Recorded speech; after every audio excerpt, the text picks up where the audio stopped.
किसान को फैक्टर नहीं मानते। किसकी आवाज आ रही है सर? आप किसान को फैक्टर नहीं मानते। हाँ, लेकिन चुनाव का फैक्टर नहीं मानते, तो क्या आपको सर छोटा सा प्रश्न सुधांशु जी, डॉक्टर साहब, आप चुनाव में किसान को फैक्टर नहीं मानते, चुनावी फैक्टर नहीं मानते, कोई बात नहीं। क्या आपको लगता है कि किसान अभी भी बहुत सारी मांगे लेकर आपका विरोध कर रहा है, आपको नुकसान पहुंचा सकता है यूपी चुनाव में सर? देखिए, हमें पूर्ण विश्वास है कि किसान के लिए हमारी प्रदेश की सरकार और केंद्र की सरकार ने जितने काम किए हैं वो विगत 60-70 वर्षों में अभूतपूर्व थे। अगर आप ध्यान करिए तो अटल जी की सरकार और मोदी जी की सरकार ने ही सबसे बेहतरीन काम किए किसानों के लिए। अब मैं यहां पर उस चर्चा में नहीं जाना चाहता कि फिर अगर आपको मैं गिनाना शुरू करूं, वो आज की डेट में कोई भी जा सकता है। परंतु अभी युद्धवीर जी ने जो बातें बोली और पंकज जी ने जो बातें बोली, उसका मैं उत्तर देना चाहता हूं। युद्धवीर जी ने आपसे कहा शहीद जी की ये आज तक वो एसपी सिंह जी द्वारा शुरू किया गया है, तब एक आज तक प्रोग्राम के रूप में आता था दूरदर्शन पे। युद्धवीर जी, आपने याद दिलाया, तब दूरदर्शन सरकारी व्यवस्था थी और अगर उस कार्यक्रम में सरकार कोई चीज चाहती थी तो वो काट सकती थी, एडिट करने का अधिकार था। परंतु अब जब खुला मीडिया हो गया है तो कोई कुछ भी बोल सकता है। बस यही तो हम किसानों के लिए भी करना चाहते थे कि खुली व्यवस्था हो जाए, जिसके जो मन में विचार आए, जिस ढंग से चाहे उस ढंग से व्यापार कर सके।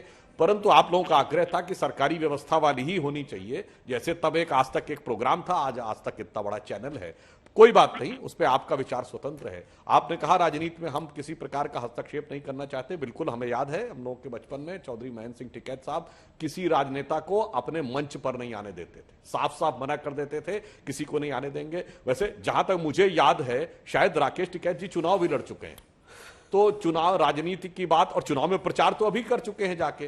तो अब मुझे लगता है यह बात उतनी तर्क संगत और यथार्थपरक नहीं लगती कि हमारा राजनीति से कोई संबंध नहीं है। तीसरी बात, पंकज जी की बात, आज बताइए चौधरी चरण सिंह साहब की जयंती है, कि उस पार्टी के प्रतिनिधि जिसने 2-2 बार चौधरी साहब को धोखा दिया था, उत्तर प्रदेश के मुख्यमंत्री जब वो बने थे 1969 में, और उसके बाद जब भारत के प्रधानमंत्री बने 1979 में, तो उस ढंग से धोखा देने वाले लोग, और मैं तो चौधरी साहब की दाद देता हूं।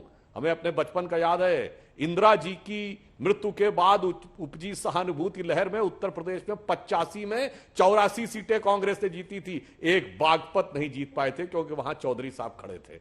और वो पार्टी आकर पहले कहते हैं चौधरी साहब पे बोलना नहीं चाहिए, फिर आके सारी राजनीति की बातें करने लगते हैं। और अंत में सिर्फ एक बात कहता हूं पंकज जी, गाय मम्मी नहीं है, माता होती है। माता को मम्मी समझने की गलती आपकी है, विदेशी मानसिकता वाली बात है, वो प्रभाव है, अपने मन से निकाल दीजिए। माता को माता समझिए, मम्मी मत समझिए। पंकज जी प्लीज, पंकज जी प्लीज मत बोलिए, पंकज जी प्लीज मत बोलिए। पंकज जी जब आपका मौका आएगा, आपकी बारी आएगी, प्लीज है ना, गरिमाई शो की, क्योंकि वो समझ नहीं पा, डॉक्टर सुधांशु नहीं बोल पाएंगे अपनी तो बात। मैं सिर्फ बात पूरी कीजिए प्लीज। मैं बात समाप्त कर रहा हूं। जी पंकज जी, अपनी बात समाप्त कर रहा हूं मैं। इसीलिए केरल में सड़क के ऊपर गौ माता को काटकर पार्टी नहीं की जाती। और खैर वो बात छोड़िए, उस विषय के ऊपर हम उस विषयांतर में नहीं जाना चाहते। आज हम किसान के विषय पे ही रहना चाहते हैं। तो हम सिर्फ ये बताना चाहते हैं कि किसानों के लिए पश्चिमी उत्तर प्रदेश में सबसे बड़ा मुद्दा गन्ना था। सपा बसपा के 10 वर्ष के शासनकाल में मिलाकर 90,000 करोड़ रुपए का भुगतान हुआ। हमारे 4.5 वर्ष के शासनकाल में 1,43,000 करोड़ रुपए का भुगतान हुआ, जिसमें 10,000 करोड़ का अखिलेश जी के जमाने का भी जो ड्यू था वो भी हमने किया। तो ये मैंने सिर्फ एक उदाहरण दिया। और इथेनॉल यानी पेट्रोलियम में वो 8.5% तक हमने परमिशन कर दी है। अगले 4 वर्षों में 20% तक हो जाएगा, तो भारत का विदेशी मुद्रा ही नहीं बचेगी। गन्ना किसानों को एथेनॉल बनाकर भारी मात्रा में समृद्धि का आधार भी मिलेगा। वो 8.5% तक हम कर चुके हैं। एथेनॉल की फैक्ट्री हमारे ही कार्यकाल में, बड़ी फैक्ट्री उत्तर प्रदेश में ही बन चुकी है। तो यथार्थ में भी हम कर रहे हैं, सिद्धांत में भी कर रहे हैं, भावना से भी कर रहे हैं।